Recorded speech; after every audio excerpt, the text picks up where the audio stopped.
We come now to the item number 11, which is rates postponement for properties affected by COVID-19. And I'll just double check. I've got Andrew Duncan, Aaron Matic and Beth Sullivan on the line. Andrew, are you there with your team?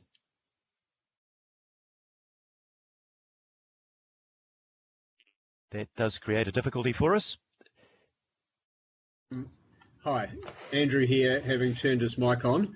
So just me today. Thank you. Right, and this is a paper that would normally have gone to F&P committee. I'm happy to move. Councillor Simpson, will you second, please? Yes, I will. Okay, so I'll ask Andrew again just to outline what the paper involves, and then we'll have a chance.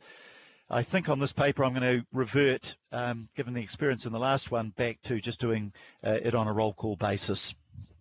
So, Andrew, the floor is yours.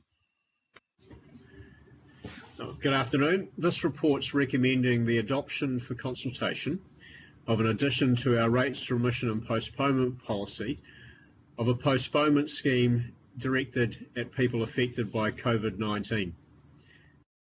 We're already offering ratepayers a deferral of the payment of the fourth quarter rates invoice until the 31st of August. This will allow those who are struggling financially the chance to manage the impact on their finances of alert level 3 and 4. But we recognise that many ratepayers may still be struggling as we enter into the new rating year. So to support them, we propose to offer a rates postponement for the 2020-21 year with a further year to pay off the outstanding balance. So if they postpone their 2021 rates, they don't have to pay them all on the 1st of July 2021.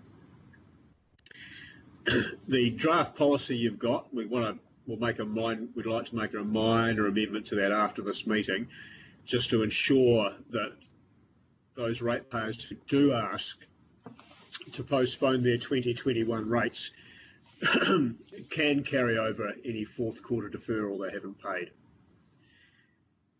We're proposing that the scheme will be available to all local ratepayers, except government entities and utilities.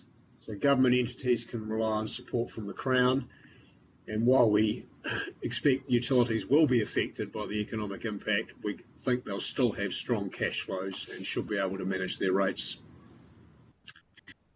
We're targeting properties owned before the 26th of March, and that ensures that we're only helping those affected by COVID-19 and not those who have taken risks after its impact was apparent. We're capping it at $20,000 per property to manage the uptake risk on the council's cash flows. Now, we do recognise that large businesses will be affected, but we want the support to focus on small and medium businesses and residential ratepayers. A 20k cap does still allow large businesses to postpone their first 20,000, and it would only be a small proportion of properties that wouldn't be eligible for the full support. We think our uptake will be up to 85 million, which the council can manage within its financial forecasts. The scheme provides for the council to recover its interest and admin cost. Unlike our current residential scheme, we won't have a minimum equity level, as 1 year's rates is only a small part of the value of a property. We are facing uncertain times, and it's not clear how long the economy will take to recover. While we expect most ratepayers to stabilise their financial position within a year, some may still need assistance. So the proposed scheme has provision for you to decide to extend it for a further year, and we'll report to you on that early next year.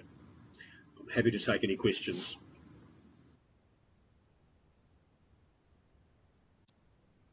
Thank you very much, Andrew.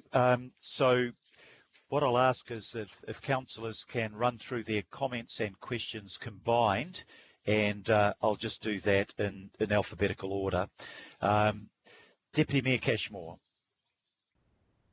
Thanks, Mr. Mayor. Andrew, what would be, for an average household ratepayer, what would be the interest and administration costs on a year's postponement?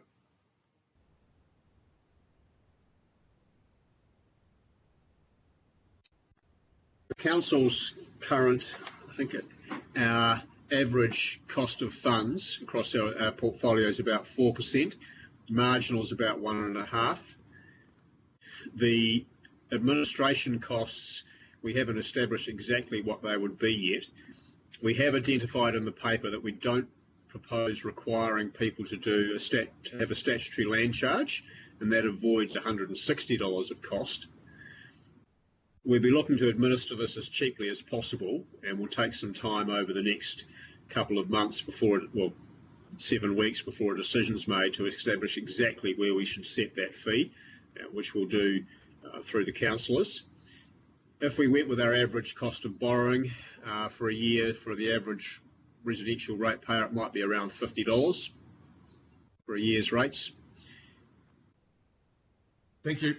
Eminently fair. Cheers. Thank you very much. Councillor Bartley. Thank you, Your Worship. It's just making sure that if we did charge an interest fee, then this could be seen as a loan. Have we made sure that it's not going to fall under any issues with the credit legislation? And then the other thing that stood out for me was that we're only really specifically focusing this on people with mortgages. But if you've lost your job, then you've lost your job. Whether you have a mortgage or you own the house and don't have a mortgage, you're still going to be financially stressed. So the postponement of rates is specifically provided for in the Local Government Act, so it doesn't fall under the credit contracts arrangements, although with our current postponement scheme, we do ask people to think about getting some financial advice. As far as the focus on those with a mortgage, the reason we've suggested that is because those with a mortgage are likely to be far more financially stressed than those who own their property mortgage-free. So if you own a property mortgage-free, you won't have any rent payments to make, and you won't have to make mortgage repayments, which are about, on average, 10 times the amount that people pay in rates. Okay, thank you. Thank you very much. The next question is Councillor Casey.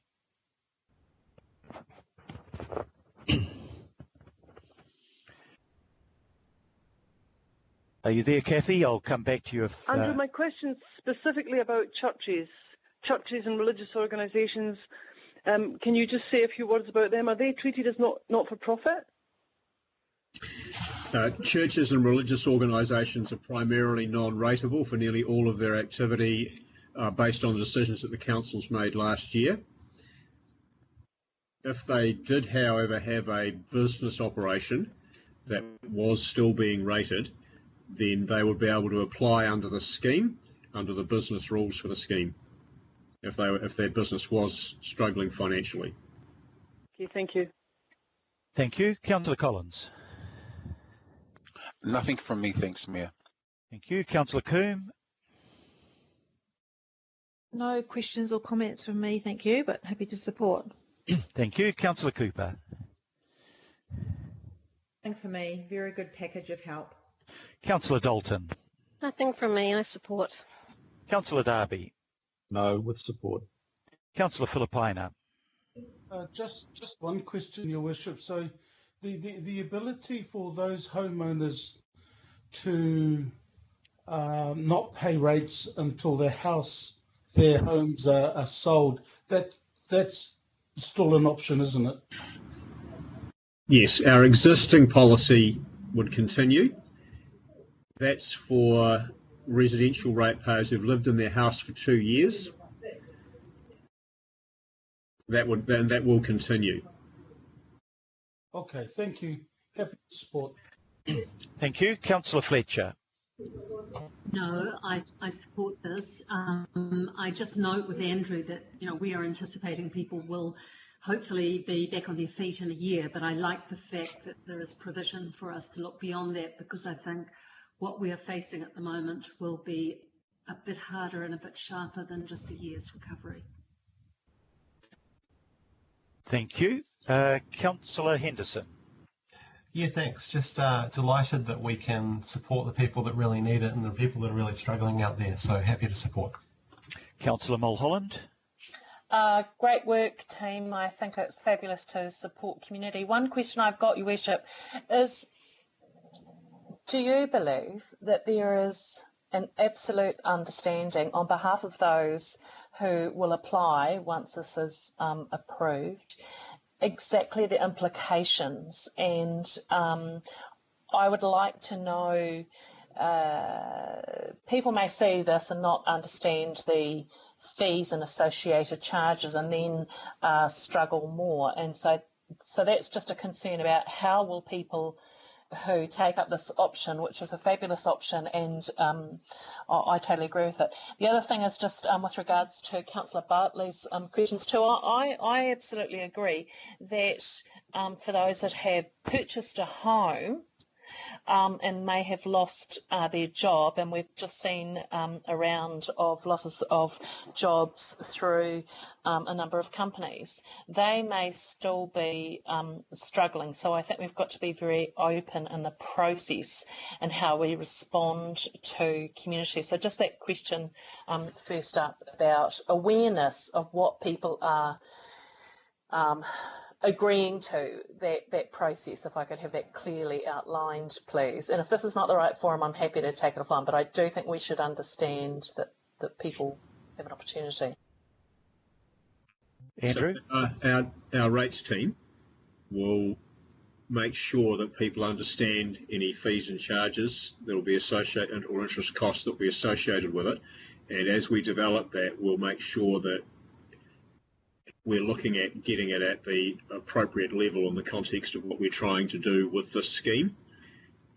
And make sure that anyone who's applying knows what the charges will be. They've got the teams well practiced at that through all the other contacts they have with ratepayers. Thank you. Now I skipped over Councillor Hills. Councillor Hills. Yes, no, this is good. My, I guess, comment was just generally back to if we'd heard back from government about rates postponement and just making sure that this is as easy as possible for people to sign up to, which I'm sure we'll be doing and working. Sorry, that question was about rates postponement or rates rebate? Sorry, rates rebate was the first bit, if we've heard back from government. And the second thing was just making sure that this process was as easy as possible, which I'm sure it will be. The answer is we haven't heard back yet, and I'll just ask my office to put a reminder through to the Minister's office that we're awaiting a reply on that in the context of our budget provisions. Councillor Newman. No questions, Your Worship. I'm very supportive of this. Thank you. Councillor Sayers. Happy to support. Thank you. Thank you. Councillor Simpson. Obviously very happy to support. I think this is a key paper for us. I think we should be proud that we're putting pretty much you know what sort of a hole we've got, and this is really putting businesses and people first, in so much that we're doing everything that we can as a rating authority, for want of a better word, to support those who've been impacted by COVID-19. I'm very happy with the paper. Thank you. Councillor Stewart.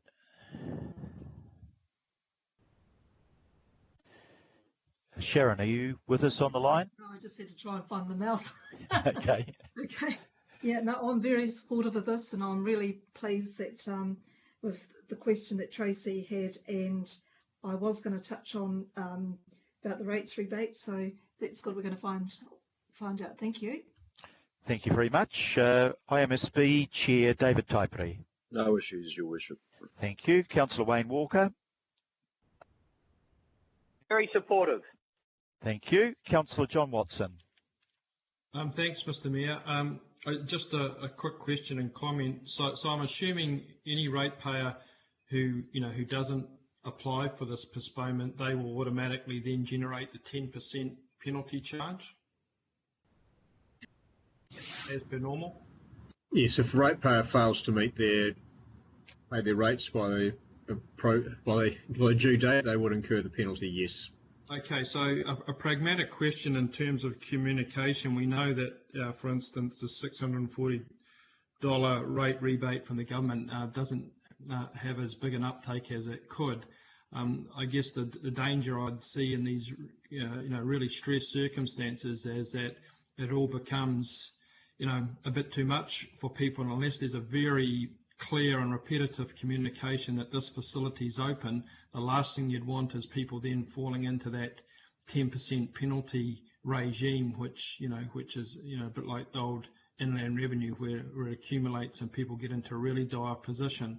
So I'm assuming there's going to be a really clear and ongoing communication with ratepayers. I know this paper in points such as 16 talk about rates being only 5% of the income and minuscule in comparison to mortgages and all the rest of it, but in all honesty, I don't think that really takes account of how a lot of people pay their rates. That is, it's a big sum that comes along 4 times a year, and normal circumstances it's paid, but it's a last thing, it can be a last thing. So mortgage, food and all these other things are going to go before it. So I think there could be a lot more people applying for this than conceivably we might anticipate, and that will be a reflection of what it's like out there. But really, I just want to really emphasise the need to make this very clear to people and to avoid people going into the 10%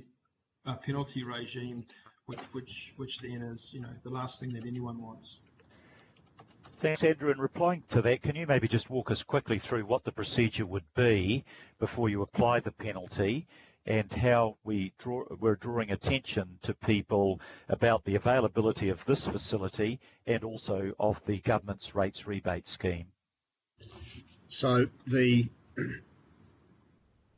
message about communicating this as much as we can certainly be helped by the consultation and the publicity around that. That will draw attention to it, and our rates team will be looking to communicate this to all the ratepayers. They've got the opportunity of the rates invoices and other communications channels to make sure people are aware of it.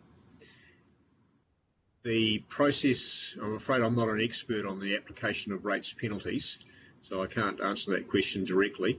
I'm not sure if any of my colleagues in that space are with us, but certainly our rates team does have a lot of contact with ratepayers to help them work through their issues. It's interesting to note that there are very, very few of those ratepayers who are on direct debit have had defaults in the last 6 weeks. It's actually less than the same period last year. We're not expecting a huge uptake. Only 1% of residential ratepayers have taken up the fourth quarter deferral, which I hopefully is a good sign as to how many of them have been affected. But certainly we're looking to make sure in our communications this year that we get across the availability of the rates rebate and of this scheme, and ask people to get in touch with us if they're struggling.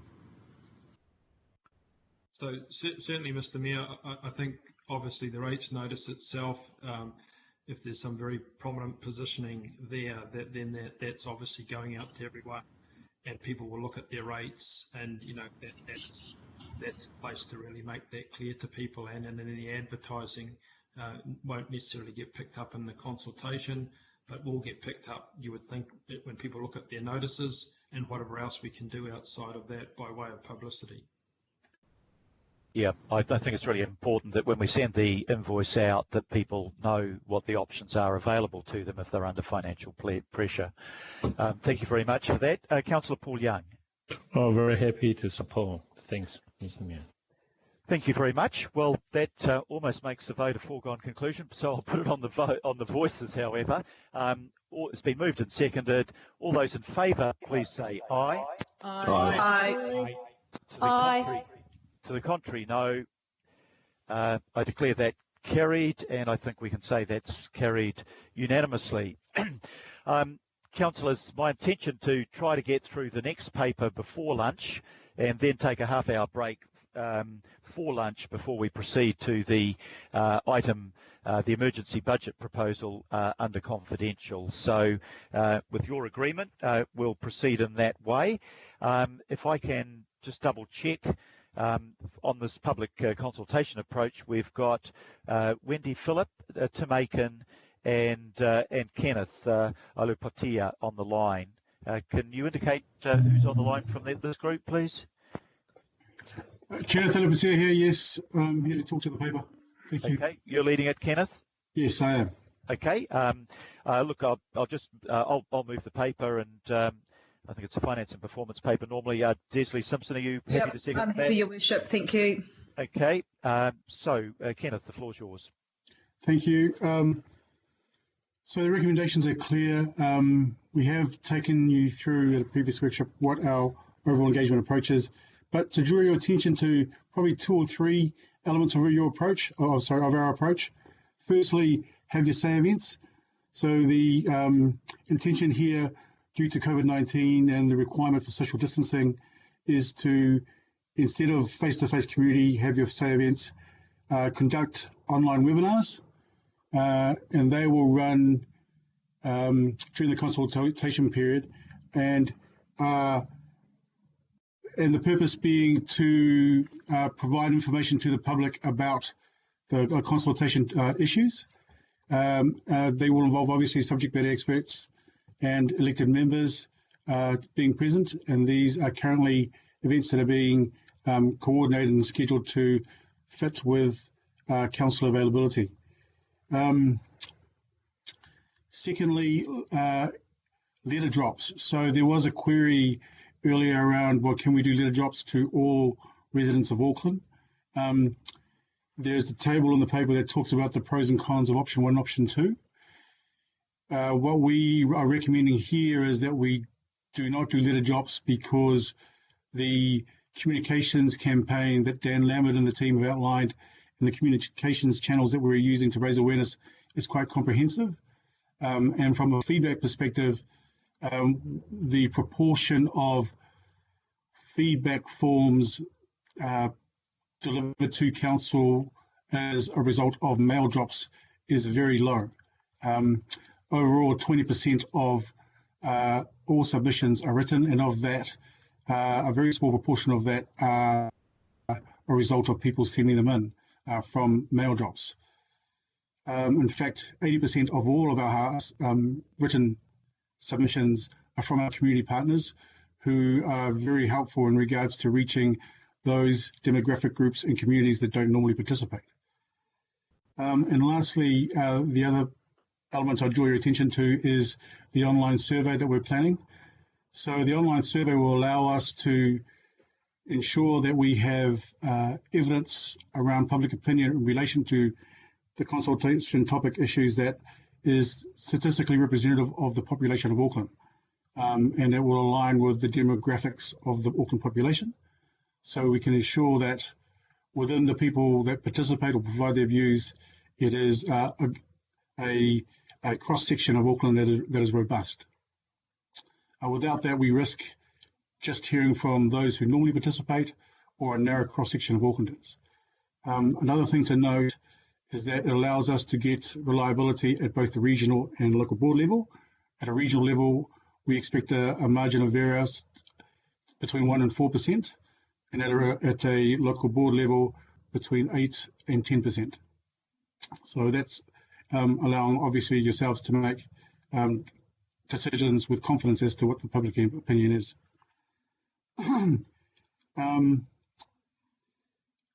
Happy to take questions if you have any. The last point I'll make is, in addition to the online webinars, because we can't have face-to-face have your say events, we're providing the options for the public to phone call in and provide their feedback. We've set up a call centre or call hub that will allow the public or allow us to hear their views over the phone should they choose to use that medium, given we will not be holding have your say events across the region face-to-face. Happy to take questions at this time.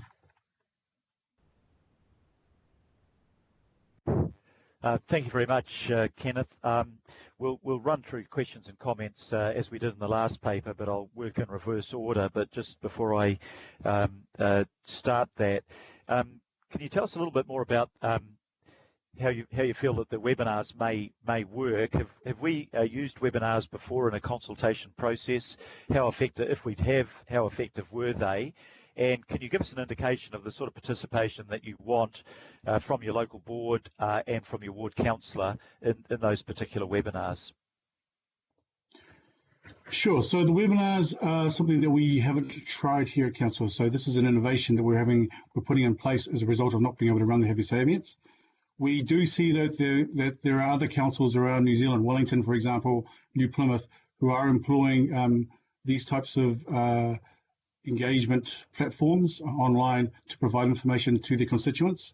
So it's an approach that's been used elsewhere. We're looking at these sessions running for 1 to 1.5 hours each. At the moment, we are contemplating whether they will run by topic. There'll be sessions run by topic or by ward area as we work through those details. In terms of the role of elected members and subject matter experts, they are to provide information. There will be a set format that will be followed. Firstly, to set the scene, and then to respond to questions that are asked by the public online. The public will be required to register online for those events, and that'll be the first opportunity for them to ask their questions so that we can front foot answers before the sessions run. And that will allow them to be, that will allow subject matter experts, council and staff to provide them with information that they can then fill out the online feedback form. So we'll be directing them to the online feedback form that's available at the Auckland Council website, rather than asking them to present their views at these sessions. So will these sessions, Kenneth, be Skype sessions, or what? Skype. So Skype, yeah. Having worked with our colleagues in ICT, Skype is the platform that they feel that is most likely to provide us with what we need in regards to them having done all the due diligence testing around it. The time to introduce other platforms, we're constrained by that to see what else is out there. So they're doing a lot of work to ensure that it's going to be a reliable and robust platform for us to use for our sessions. Yeah, we're having a few problems with reliability of Skype in this session. Okay, let's run through questions and comments together, and we'll begin with Councillor Paul Young. Yes, I have a quick question regarding the digital format and the digital survey. Digital format means some people, if either fill the form or download the document and print it out, fill the form, scan it, and save it, upload to and back to the consultation page.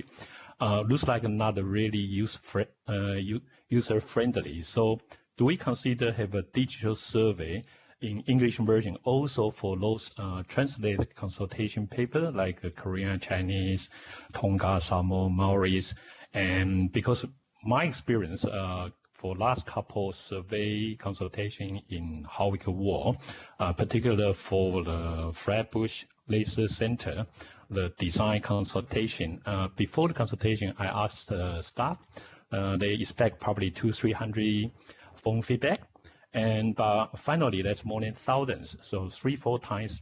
Because at that time, I think we have a digital survey and also using like WeChat, the social media. So I just wondering whether this time we can also using the same digital survey, people can answer the write on their feedback straight away online or on their digital device, and what kind of cost will happen. And I know the time very short, and thank you.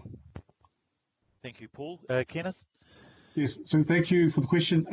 So we definitely are looking at ways to ensure that we can be as inclusive as possible of those Auckland constituents that would prefer to respond in other languages. And there are a couple of things that I know that our corporate partner or Commonwealth Brunson will be doing to ensure that. This could involve, for example, calling back and going through, having an interpreter there to respond, but it could also involve providing them with survey content that is translated into other languages. Yes, but my question is for the survey, normally like we can reply on the website and then can submit straight away. But looks like the way we're not doing for this consultation, a part of the English on the website, but for using like WeChat other language, we need people need to download the document or fill the form and then scan and save it, which is the double up the people. And if we have very difficult, because I think the consultation we try to more engage with the people and then have a better result and more people involvement. So I do want the staff can consideration. Thank you. Paul, can I just clarify? You're talking about the independent quantitative survey when you talk about your digital survey. I'm talking about this kind of consultation. Can we use in not just digital format? People can answer online straight away in different language as well. Okay, Paul, you might just need to distinguish between what we're doing digitally and the independent quantitative survey, which generally we would give out to an agency such as the ones that do the Colmar Brunton or whatever. What have you got in mind? Okay, I can talk to suggest them later on. I'm happy to talk to Councillor Young after the session. Okay. But can I just ask, on the independent quantitative survey, you're talking about getting a group like Colmar Brunton to do that? That's the way we'd normally do that? No. No, sorry, I'm asking this question, Paul, to Kenneth, just on the quantitative survey. Yes, that is correct. Colmar Brunton will be commissioned to conduct this independent survey on our behalf, with the University of Auckland there to peer review the process to ensure we can absolutely rely on the results at the end. And you're talking about a couple of thousand people? We're talking about a sample size of 4,000. 4,000, that's even better. Yes, because we realise that we need to have some level of confidence of the results at the local board level as well, so that the results can be used to analyse whether there are differences between the regional view on the issues and at a local board level as well.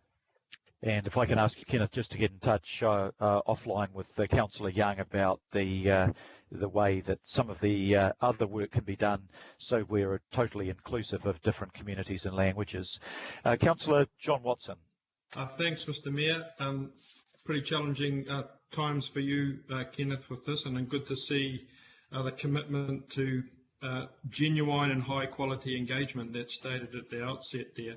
I just wanted to pick up on the independent quantitative survey that has been mentioned, and it's going out to 4,000 people, which is a good survey sample.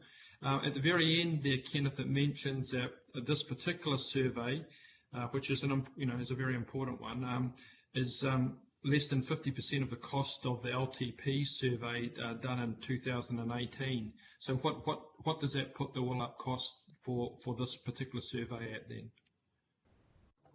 Thank you for the question, Councillor. So if I could start by saying that the cost for this survey at most will be 110,000. The reason for the difference between the cost this time as opposed to the 2000 LTP survey is essentially because the phone interviews, they were not online. And the rationale for them being phone interviews, which costs a lot more to deliver in regards to fieldwork, is because the census data at the time said that landline penetration in Auckland at the time of the survey was to use an approach that used mostly landline. This time around, we have the 2018 census data available. It's telling us something different. And Colmar Brunton recommend the result of the significant growth in internet penetration in 2018, we can now shift to a methodology that uses more online survey with a small proportion of interviews being done using phone, because there are parts of Auckland, obviously, where internet penetration is still a challenge. And as a result of that, or as a consequence of that, we are now seeing cost for this survey being around 110,000 as opposed to the 250,000, which was for the LTP survey in 2018. Thanks, John.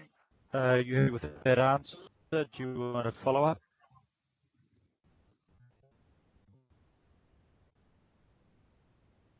Sorry, Mr. Mayor, yes, follow up. Just in terms of that internet penetration, is there any research that gives any potential disadvantage of I just think particularly of people that don't have access to to the internet? Is that factored in some way? Thank you for the question. Yes, it is, and that's why we're not doing a survey methodology that involves all of online. A small proportion of the interviews will still be conducted by phone to ensure that we can have people who can participate using that medium as opposed to just relying on online. And that allows us to provide a more robust overall approach, but also deliver more value in terms of cost. Okay, thank you. Thank you. Councillor Wayne Walker.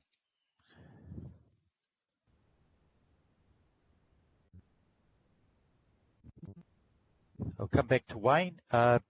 Chair David Tyler. Can you hear me okay? Okay, we'll come back to you right now. Can hear you now. Yes, go ahead. Okay, so don't have any particular issue with what we're suggesting in terms of more digital and webinar communication.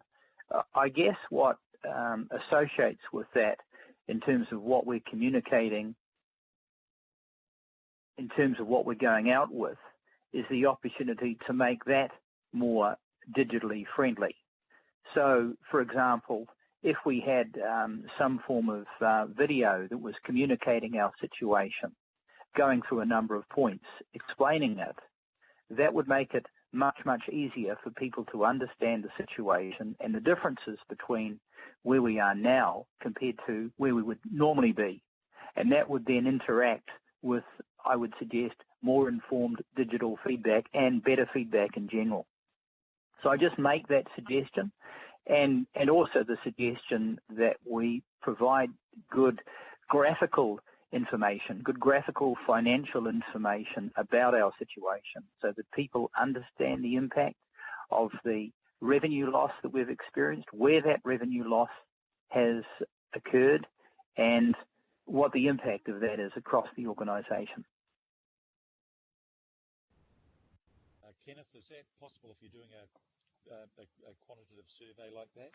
So, Mayor Goff, I think Dan Lambert will be the best person to talk to around what information we're providing, how we're raising awareness in regards to the consultation process. But I understand that the communications campaign is quite comprehensive, so we'll be looking to cover these kinds of issues. Thank you. Chair David Typeri. Oh, kia ora, Your Worship, I could hardly hear you. Oh, sorry. Yep. I'm pretty happy with everything there. I would sort of note that it's been a 10% response from Māori residents, up from 4% last time, so that's good. Also, there were a couple of matters around the Māori outcomes budget and the proposal for the Manaaki Fund. I think when the 17 June meeting with Mana Whenua is held, I think that those two matters will be quite important for Mana Whenua to be hearing about. So any presentations that are prepared for that meeting, I think should be including information around those two matters. Thank you. Thank you, David. Councillor Sharon Stewart.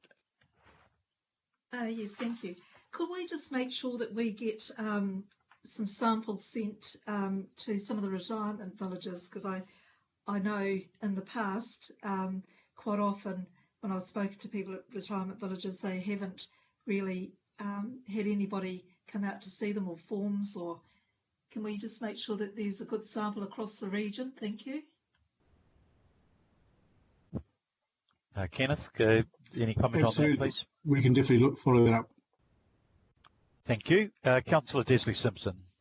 Well, I just want to start by a short comment. Kenneth, well done. They say needs must, and of course we have an issue where we cannot consult in the inverted commas traditional way that we have because of COVID-19. So I think you've done a very good job of coming up with a solution. Look, we're having this meeting by Skype, aren't we? Having a solution where the digital medium gets a real good go. So congratulations on that.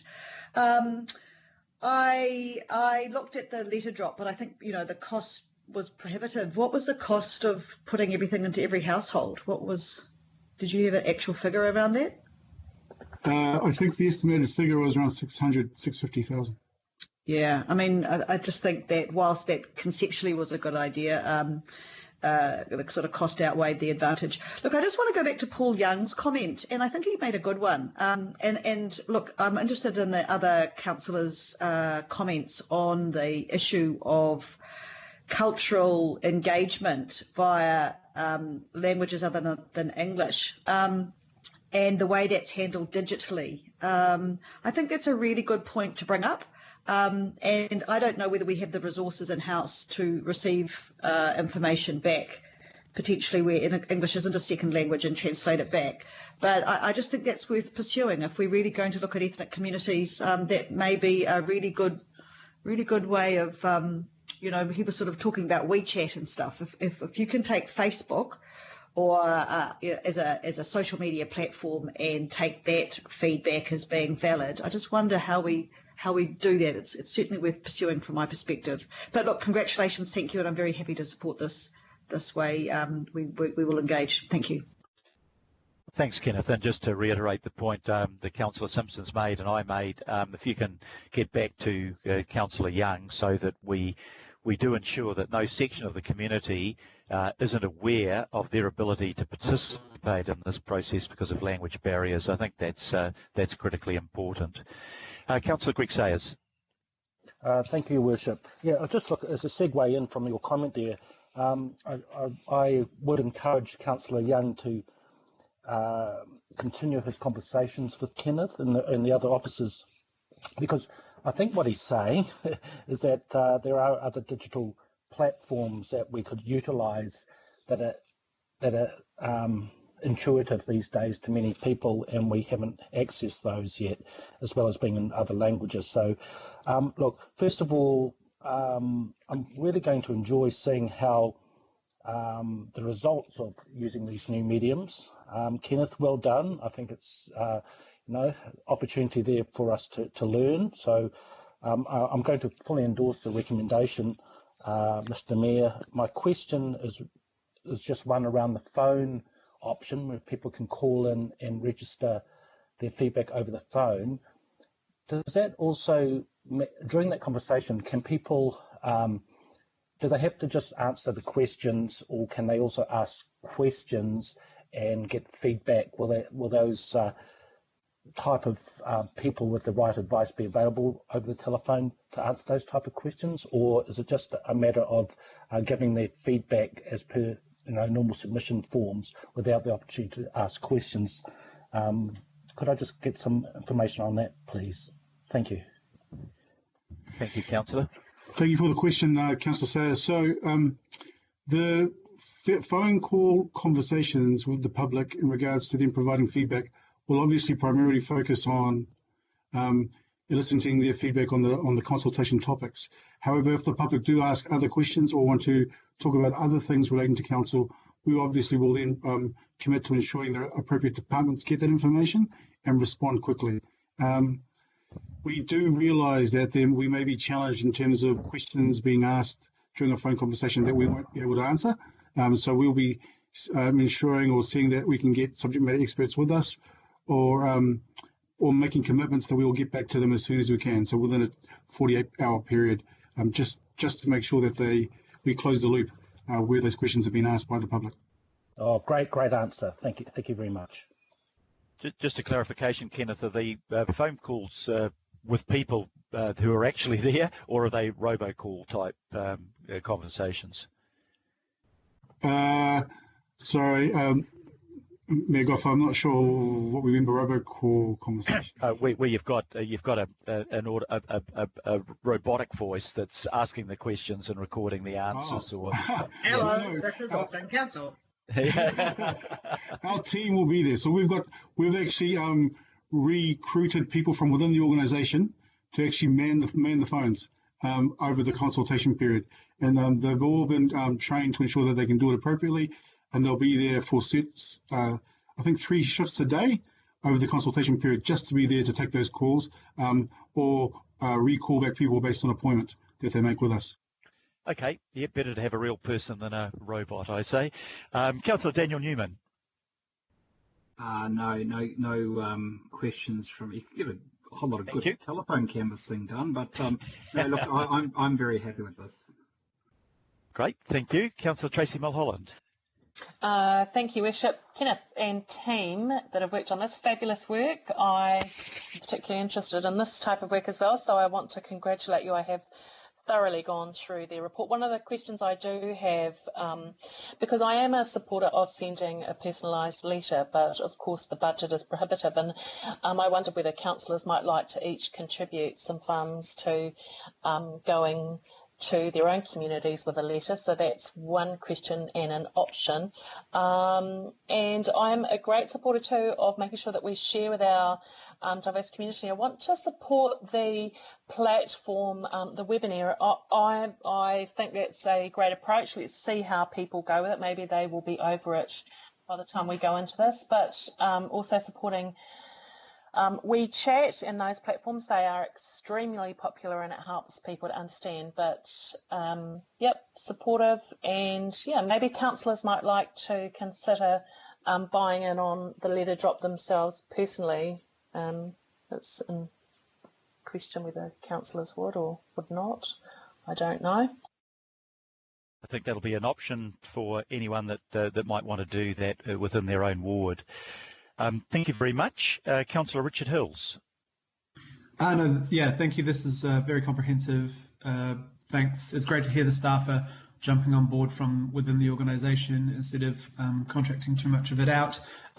Agree on the mail out. That's why I think I asked during the workshop on it, and hearing that our figures, even when we do mail outs or our Auckland and every letterbox, the response is tiny compared to what we get in every other channel. So, and I know that sending a single letter out, the postage alone to 570,000 households and delivery costs, I think we just wouldn't be able to afford it right now, or get the information back within the time frame. So, this is very thorough, and hopefully we get a lot of feedback. I just hope we're able to target some of those harder to reach communities in that time, and I'm sure that all of us will try as well. So thank you.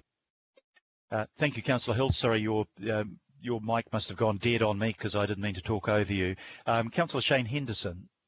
I just wanted to congratulate staff for all the hard work as always. We're in really weird times, and we've all noticed how hard you're working with short timeframes to get this all done. So thank you, and thanks to my colleagues as well. Good job, everyone. Thank you. Councillor Chris Fletcher. Nothing, thanks. Thank you. Councillor Al Filipaina.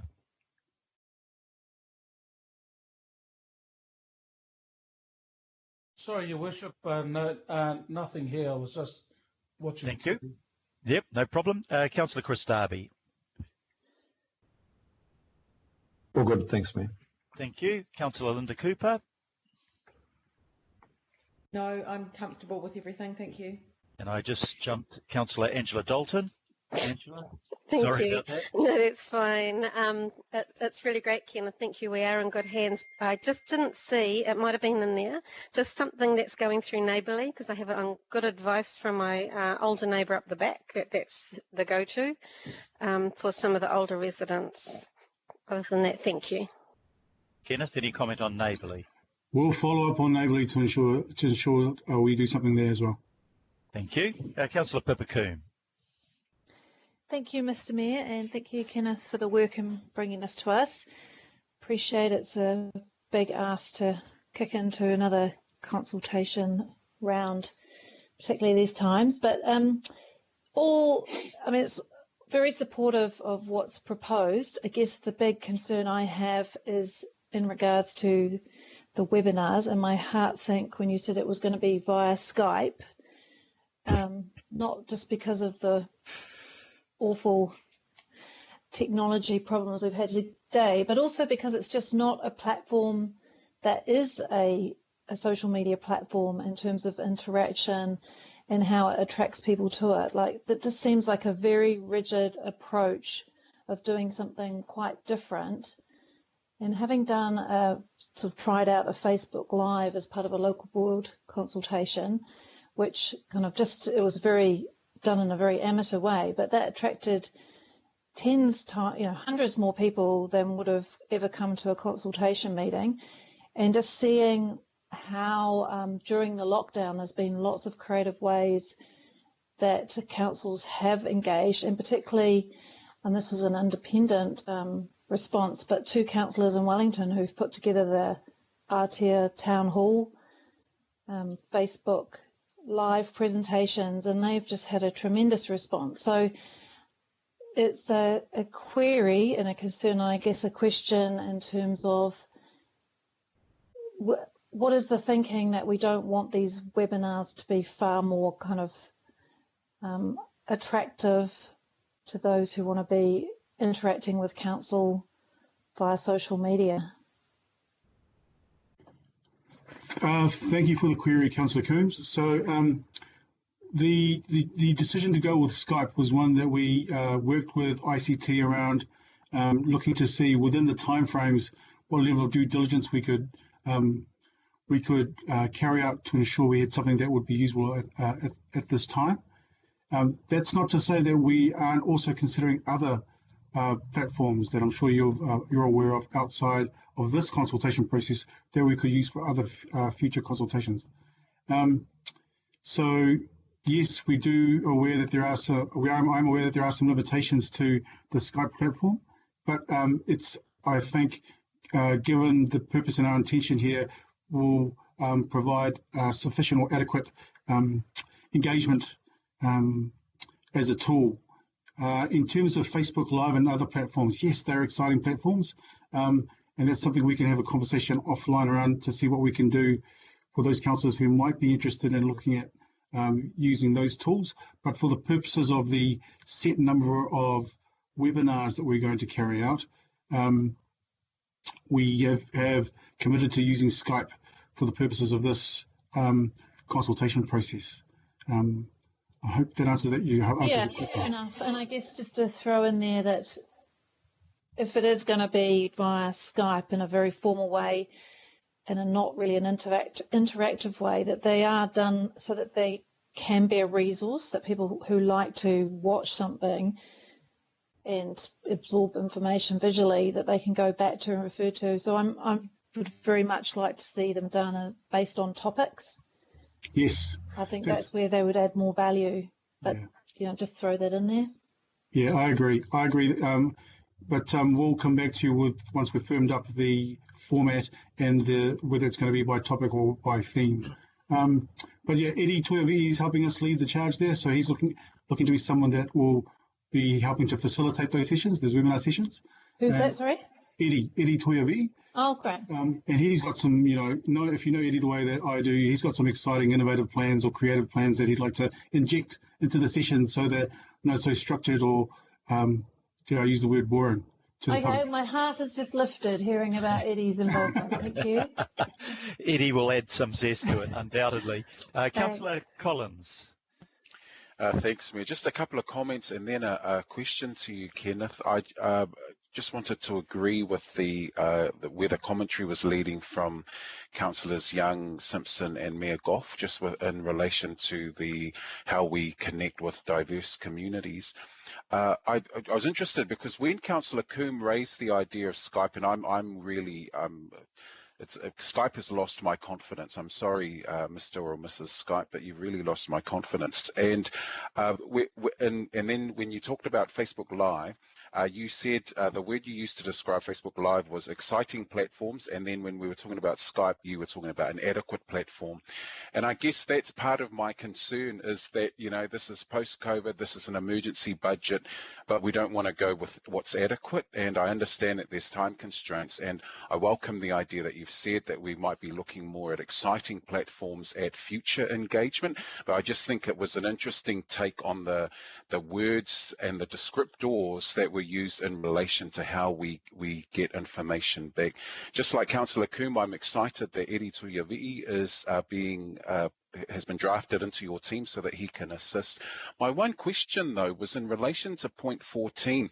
The wording and format of the feedback questions contained in the document has been reviewed by experts at the University of Auckland. I don't want to bring into question any of their experts or what linguistic department it comes from, but I'm wondering if those experts have only looked at the questions that go out in English, and because it leads me to thinking, well, what's their use if we've just got them looking at English and perhaps making sure that the questions are framed legally in a legally safe way, so that when we offer our feedback or when we get the Auditor General, who all of this goes to, and we've got it all packaged, it looks right. But is the same group of experts looking at how those questions are going to be communicated in Korean? I can honestly say at this point, no, they're not looking at it that way. So they're being commissioned or briefed to look at the technical structure of the question from a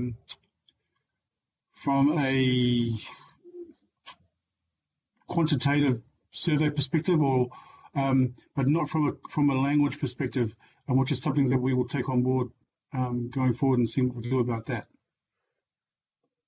Thank you. Yeah, I think the experts are designed not to bias the questions, but they don't deal with the how that might be translated and whether something is lost in the translation. So that's a good point, Councillor Collins. Councillor Kathy Casey.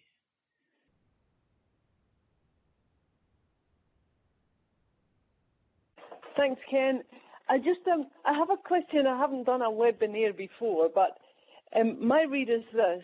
Normally at Have Your Say events, the role of the ward councillor is to listen. That's what we do. We go there to hear people talk about our emergency budget. And what I don't understand is what you do when you get what will effectively be 10 politicians on screen, 2 councillors and, say, 8 board members from one of the boards. My experience has always been that it's staff subject matter experts who answer the questions. The rest of the time, we just listen. How is that going to work? How do they work, Ken? Well, that's a very good question. How do you see it? What is in your mind's eye? Because in my mind's eye, I can't see it working. I don't know how it works. What I mean is, you won't have 10 silent politicians. That's unheard of. Okay. No, I agree, and that's why the sessions will be very well moderated. But I see there will be a setting, perhaps first part of the session, which will talk to the context of the consultation. Then there'll be time to respond to the questions. And the plan, I think, at this point is that when people register for the event, they can ask their questions, and we'll be able to see there what kinds of questions they've asked and whether they would be more appropriately answered by a subject matter expert or by a politician, or both. But you're right, we are venturing into the unknown a bit here, given that we're trying this for the first time. We will learn a lot, obviously, from the experience, and hopefully after the first session, we'll be able to come back and see how we might revise the subsequent sessions after that. It may well be, it may well be, Kathy, that we get a lot more participation through doing it online than we do getting people out to a church hall. So I think we'll all be watching that with great interest. Indeed. Councillor Josephine Bartley. Thank you, Your Worship. I just want to say awesome work, Ken and Dan and your team. I really appreciate how you've incorporated councillors in this approach. And yeah, I do want to put in a plug for Facebook Live, though, following on from Councillor Coombe, because you know, I think, oh man, how are our Pasifika families, all the different generations, gonna get involved in the annual plan kind of consultation, but the emergency budget consultation. But then I've seen on Facebook how there's families sitting together just on Facebook Live for church services and things like that, connecting with other families. So I think it's going to be really exciting. And I mean, if I can blow my own horn, my little cooking show is quite popular when I did do my Facebook Lives. It's like Councillor Mulholland's post as well. So yeah, I think I do put in a plug for Facebook Live. But anyway, thank you for your work. I think it's going to be really good. Thank you. And we'll try and make our consultation as interesting as Josephine's cooking lessons. Bill Cashmore, lastly. Thanks, Mr. Mayor. Thanks, Kenneth. I'm glad to hear about Eddie. That gives me hope. But I am concerned, no matter how good Eddie is, if the strike crashes or is intermittent or breaks up, then it carries with it a huge reputational risk for us. It'd be great for these webinars to succeed because it is the new way of communication. But we've got to get it right. And I'm not an expert in this stuff. I'll trust the team to do it and get it right. That's all. Thank you, Mr. Mayor. Thank you very much, Deputy Mayor. And that brings us to the conclusion of comments and questions.